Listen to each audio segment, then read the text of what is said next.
کی جو پروٹیکشن دیتی ہے وہ ہے پولیس. اور جب تک، اور آپ دنیا کی تاریخ اٹھا کے دیکھ لیں، میں ایک ہسٹری کا اسٹوڈنٹ ہوں، آپ دنیا کی تاریخ اٹھا کے دیکھ لیں کہ کبھی قوم میں خوشحالی نہیں آتی جب تک لا اینڈ آرڈر نہیں ہوتا، جب تک سیکیورٹی نہیں ہوتی لوگوں کے لیے. اس لیے پولیس کا بہت بڑا ایک مقام ہوتا ہے ایک معاشرے میں. اور مجھے افسوس سے کہنا پڑتا ہے کہ وہ آج تک پولیس کا وہ مقام نہیں ہوا ہمارے معاشرے میں. اس کی ایک تاریخ ہے پیچھے. غلامی کا دور تھا، انگریز کی پولیس تھی، تو انگریز پولیس سے غلط حرکتیں کرواتا تھا، لوگوں کو دباتا تھا، لوگوں کے حقوق ختم کرتا تھا. پولیس سے لوگوں کو خوف تھا. وہی انگریز اپنے ملک میں، پولیس وہاں اس طرح کی نہیں تھی. اپنے ملک میں جو پولیس تھی وہ شہریوں کی دیکھ بھال کرتی تھی، شہری اس کو اپنا سمجھتے تھے. لیکن کیونکہ یہاں ہمیں غلام بنایا ہوا تھا اور حکومت کرتا تھا، تو پولیس کا رویہ یہاں مختلف تھا. میں آج اس لیے آیا ہوں، میں یہ چاہتا ہوں کہ قوم ہماری پولیس کو پسند کرے، اپنا سمجھے، پیار کرے ان سے. ہم جب پختونخوا میں ہماری حکومت آئی 2013 میں، تو سب سے زیادہ جو دہشت گردی تھی وہ پختونخوا کی پولیس کے خلاف تھی. بہت 500 سے اوپر پولیس والے شہید ہو چکے تھے، پولیس کا مورال نیچے گر چکا تھا.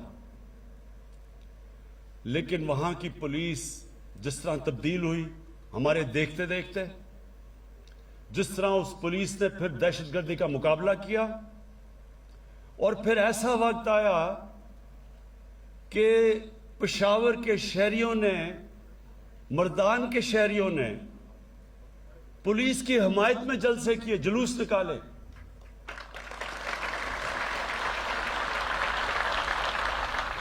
اور مجھے بڑا فخر ہوا کہ اپنی آنکھوں کے سامنے میں نے اس پولیس کو بدلتے دیکھا. تو میں آج آپ کو بھی، کیونکہ آپ نے آج پاس آؤٹ کیا ہے، آپ کو میں اپنی زندگی کے تجربے سے اور جو میرا اللہ میں ایمان ہے اس سے آپ کو ایک ایڈوائس دینا چاہتا ہوں. یہ اپنی زندگی میں ہمیشہ یہ بات یاد رکھنا، یہی میں ایڈوائس اپنے بچوں کو دیتا ہوں کہ جب ہم اللہ سے نماز میں صرف ایک چیز مانگتے ہیں کہ اللہ ان کے راستے پہ لگا جن کو تو نے نعمتیں بخشیں، ان کے نہیں جو اپنی تباہی کے راستے پہ نکل گئے. ہمیشہ آپ کے سامنے میں دو راستے آئیں گے. ہر انسان کے سامنے میں کبھی نہ کبھی اس کو فیصلہ کرنا پڑ جاتا ہے، دو مختلف چوائسز آ جاتی ہیں. میں جب کرکٹ میں اوپر آ رہا تھا تو میرے سامنے بھی یہ دو راستے آ گئے. ساؤتھ افریقہ میں ان دنوں میں کرکٹ کھیلتے تھے، وہ اپارٹھائڈ کی رجیم تھی، یو این کی سینکشنز تھیں، تو بڑے پیسے دیتے تھے ساؤتھ افریقہ کرکٹ کھیلنے کے لیے. تو بڑا مجھے پیسہ آفر ہوا کہ آپ ساؤتھ افریقہ آ کے کرکٹ کھیلیں. لیکن اگر میں کرکٹ کھیلتا تھا ان کے لیے تو میں ایک رجیم جو کہ ریسسٹ رجیم تھی، اپارٹھائڈ کی رجیم تھی، میں نے اس کو سپورٹ کرنا تھا. تو پیسہ تو مل جانا تھا لیکن عزت نہیں ملنی تھی. پھر جب میں کیپٹن بنا، پہلے ہی کیپٹن میں مجھے ایک ہندوستان کے کسی بکی نے آفر کیا کہ اگر آپ ٹاس کا میں فیصلہ بتا دیں تو آپ کو اتنے پیسے دیں گے. ان دنوں میں بڑا پیسہ تھا وہ.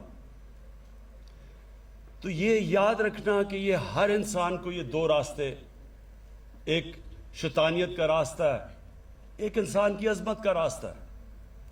ایک راستہ وہ ہے جو اللہ قرآن میں ہمیں کہتا ہے کہ نبی صلی اللہ علیہ وسلم کے راستے پہ چلو، ان کی سنت پہ چلو. وہ راستہ آسان راستہ نہیں ہے. کئی دفعہ جو آپ آسان راستہ سمجھتے ہیں وہ آپ کی تباہی کا راستہ ہے. تو آپ کو ہمیشہ یہ چوائسز کرنی پڑیں گی. اور یہ میں آپ سے بالکل، یہ جو شیخ رشید نے کہا، یہ بالکل آپ کی بات ٹھیک ہے. میں سمجھتا ہوں کہ آپ کو بھی جو تنخواہ ملتی ہے وہ کافی نہیں ہے، بلکہ آپ کو نہیں، ہمارے کتنے تنخواہ دار طبقہ ہے، کیونکہ مہنگائی بڑھتی گئی ہے کئی سالوں سے، تو اس کی وجہ سے تنخواہیں اتنی نہیں جتنی ملنی چاہیے. تو ایز آسان ہوتا ہے کہ چلے یہ راستہ لے لیں، پیسہ مل جائے گا، صرف ضمیر بیچنا ہوتا ہے. لیکن میں آج آپ کو یہ کہتا ہوں کہ قرآن میں اللہ نے واضح لکھا ہوا ہے کہ رزق اللہ کے ہاتھ میں ہے. آپ جو آپ حلال کی بھی کما سکتے ہیں، حرام کی بھی کما سکتے ہیں، لیکن قرآن میں واضح ہے کہ رزق اس کے ہاتھ میں ہے. میں نے اپنی زندگی میں دیکھا، اور شیخ رشید نے بھی اسی ٹائم پہ دیکھا ہوگا، وہ سیاستدان جن کو اللہ نے اتنا موقع دیا، ملک کے سربراہ بنا دیے، اور ان کے سامنے بھی یہ دو راستے تھے. وہ بھی حلال کی کمائی بھی کر سکتے تھے، اور بہت بڑی ایک عزت ہوتی ہے ملک کا سربراہ بننا. لیکن جس راستے پہ وہ نکل گئے، آپ کے سامنے آج وہ عبرت کا نشان بنے ہوئے ہیں. ان کے پاس آج اتنا پیسہ ہے، ان کو خود نہیں پتا کتنا پیسہ ہے، لیکن کبھی ہسپتالوں میں جا رہے ہیں، کبھی ملک سے باہر جا رہے ہیں، کبھی بچے باہر جا رہے ہیں، بچے باہر بھاگے ہوئے ہیں. کئی بچے کو جھوٹ بولنا پڑ رہا ہے باپوں کی چوری کو بچانے کے لیے. کیا فائدہ اس پیسے کا؟ یہ پیسہ اللہ کا عذاب ہے.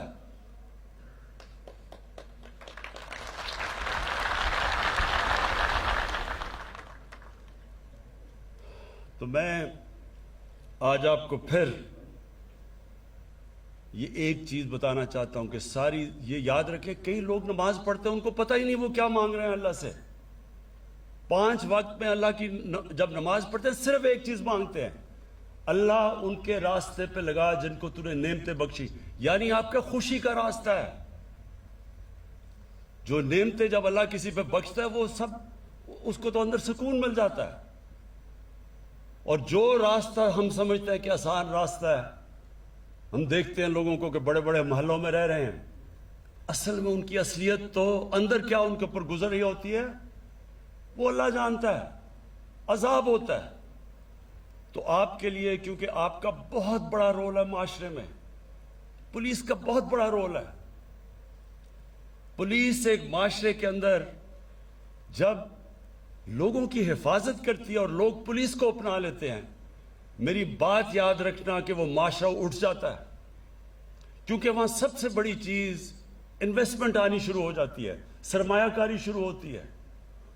ہمارے بیرون ملک پاکستانی وہ سب سے بڑا اس ملک کا اثاثہ ہے.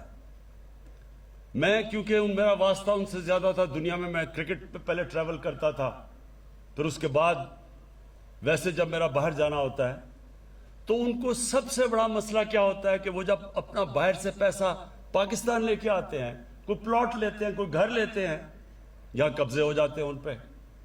تو جب وہ گھر اور پلاٹ ہی نہیں لے سکتے، وہ یہاں سرمایہ کاری کیسے کریں گے، فیکٹریاں کیسے لگائیں گے؟ تو وہی ذہن میں ڈال لیں کہ صرف اوورسیز پاکستانی اس ملک کو اٹھا سکتے ہیں. لیکن ان کا مسئلہ کیا ہے؟ ان کو اس وقت اعتماد نہیں ہے کہ ہمارا پیسہ، ہماری انویسٹمنٹ سیکیور رہے گی، سیف رہے گی. اور اس لیے پولیس کا بہت بڑا رول ہے اس پاکستان کو اوپر اٹھانے میں.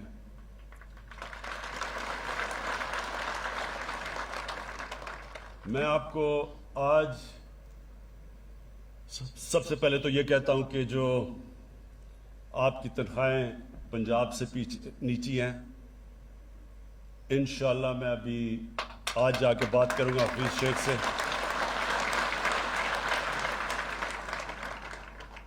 میں آپ کو یہ سب کو بتا دوں کہ یہ ملک، ہم جب پچھلے 2 سال سے جو ہمارے معاشی حالات ہیں، سب سے بڑا مسئلہ کیا ہے؟ ملک کے گھر کی طرح ہوتا ہے، گھر مقروض، سب سے زیادہ قرضے چڑھے ہوئے ہیں. تو جب ایک گھر پہ قرضے چڑھتے ہیں تو کیا کرتا ہے گھر؟ ہر گھر میں کبھی نہ کبھی مشکل وقت گزرتا ہے.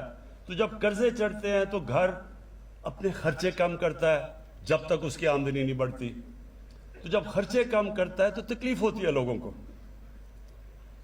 ہم نے بھی میں نے اپنے آفس کے پرائم منسٹر ہاؤس اور پرائم منسٹر آفس کے 60 سے 70% خرچے کم کیے ہیں. ہم نے فیڈرل گورنمنٹ نے 40 ارب اپنی فیڈرل گورنمنٹ میں خرچے کم کیے ہیں. کیوں کیے ہیں؟ کیونکہ ہم نے بیلنس کرنا ہے. ہم قرضوں پہ گزارا نہیں کر سکتے. اور میں بڑے فخر سے آج کہتا ہوں کہ جو دو ہمارے سب سے بڑے مسئلے تھے، ایک ہے کرنٹ اکاؤنٹ ڈیفیسٹ، یعنی کہ جو پیسہ ڈالر ملک میں آ رہے ہیں اور جو باہر جا رہے ہیں، یہ 5واں مہینہ ہے کہ وہ 17 سال کے بعد وہ سرپلس میں چلا گیا ہے. اور دوسرا جو ہماری آمدنی اور خرچے اندرونے ہیں، اگر ہمیں قرضوں کی قسطیں نہ ادا کرنی پڑیں تو اس میں بھی ہم نے اپنا بیلنس کر لیا، یعنی کہ ہم تھوڑا سرپلس پہ ہیں. یہ بہت بڑا 2 سالوں میں ہماری گورنمنٹ نے، میرے خیال میں یہ بہت بڑا کارنامہ انجام دیا. کوئی نہیں سمجھ رہا تھا کہ 2 سالوں میں یہ ہوگا. لیکن جب تک ہماری آمدنی نہیں بڑھتی تو ساری قوم کو کہتا ہوں تھوڑا صبر کرنا پڑے گا آپ کو، کیونکہ انشاءاللہ جس طرح آگے حالات ہمیں نظر آ رہے ہیں، ہمارے ملک میں اللہ نے سب کچھ دیا ہے. صرف ہم نے اپنی مینجمنٹ گورننس سسٹم ٹھیک کرنا ہے اور یہ ملک اٹھ جائے گا. اور انشاءاللہ ہمارے پاس اتنا پیسہ ہوگا کہ پولیس کو ہی نہیں، آپ کی تنخواہیں پنجاب نہیں، سارے پاکستان میں پولیس کی بھی تنخواہیں بڑھائیں گے.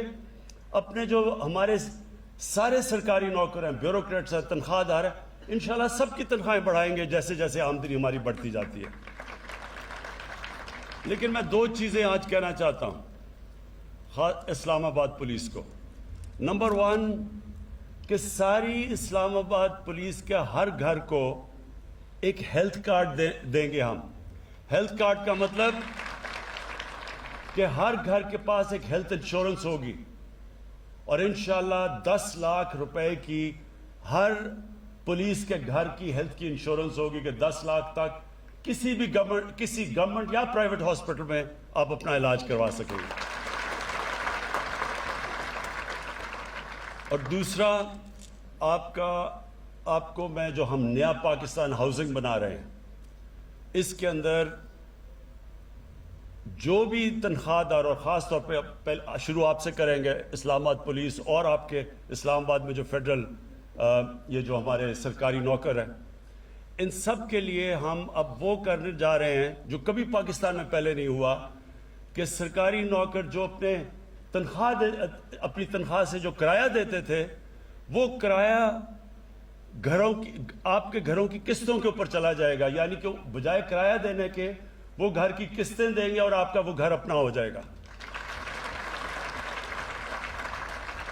یہ ہمارا بڑا پروگرام ہے نیا پاکستان ہاؤسنگ میں، خاص طور پہ آپ جیسے پولیس والوں کے لیے، سرکاری نوکروں کے لیے. تو وہ انشاءاللہ ہم پولیس سے شروع کریں گے اور ہم ہیلتھ کارڈز بھی آپ سے شروع کریں گے. باقی میں آئی جی صاحب جو آپ نے ریکویسٹ کی وہ میں ساری آپ کی جا کے پروسیس کروں گا. جو آپ نے چیزیں کہی وہ، کیونکہ میں بادشاہ نہیں اور پرائم منسٹر ہوں، تو مجھے پوچھنا پڑتا ہے اپنے فائنانس منسٹر سے، اس سے بات کر کے. تو انشاءاللہ آپ کی پوری کوشش کروں گا آپ کی حمایت کروں.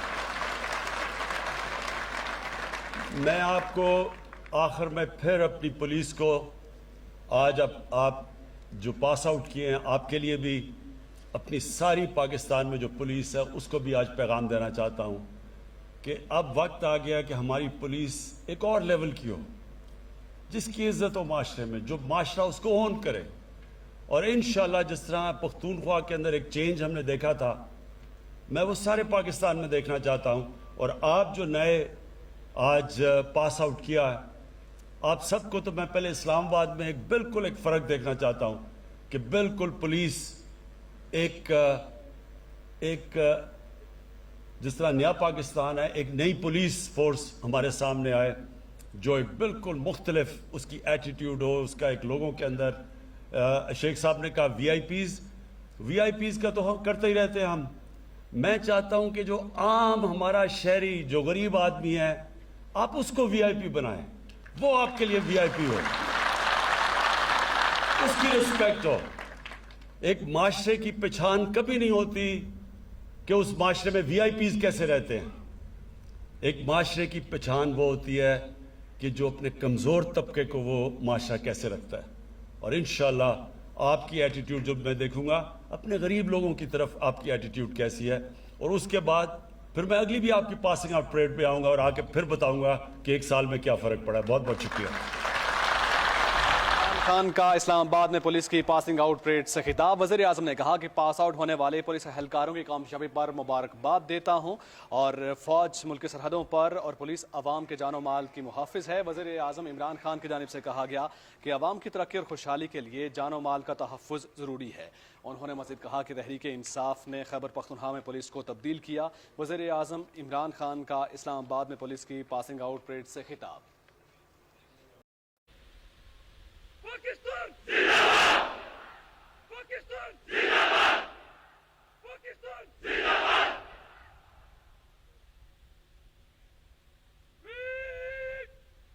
میری ترتیب چلے گی, میری ترتیب چل.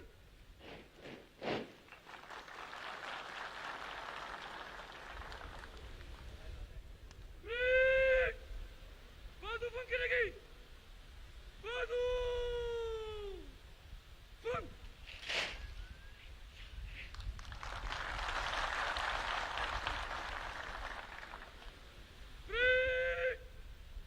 کمپنی جماعت میں اسلام میں جاتے ہوئے چلے گئی. پرچم پارٹی آگے.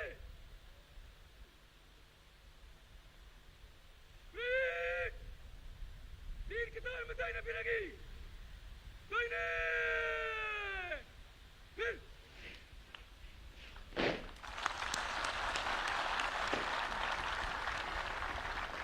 ہم سب شکن, ہم سر بکف, ہم سر بلند, ہم بے خطر, ہم لا الہ, ہم باوصف, ہم بیدار, ہم چوکس, ہم ہی محافظ و نگہبان. خواتین و حضرات, پریڈ میں شامل دستے مارچنگ کالمز میں مارچ پاسٹ کرتے ہوئے سلامی کے چبوترے کے سامنے سے گزریں گے. Parade commander S P Muhammad Usman Tipu, second parade commander محمد فیصل اور علمبردار دستہ خوبصورت مارچ کرتے ہوئے اپنی پوزیشن طے کر رہا ہے.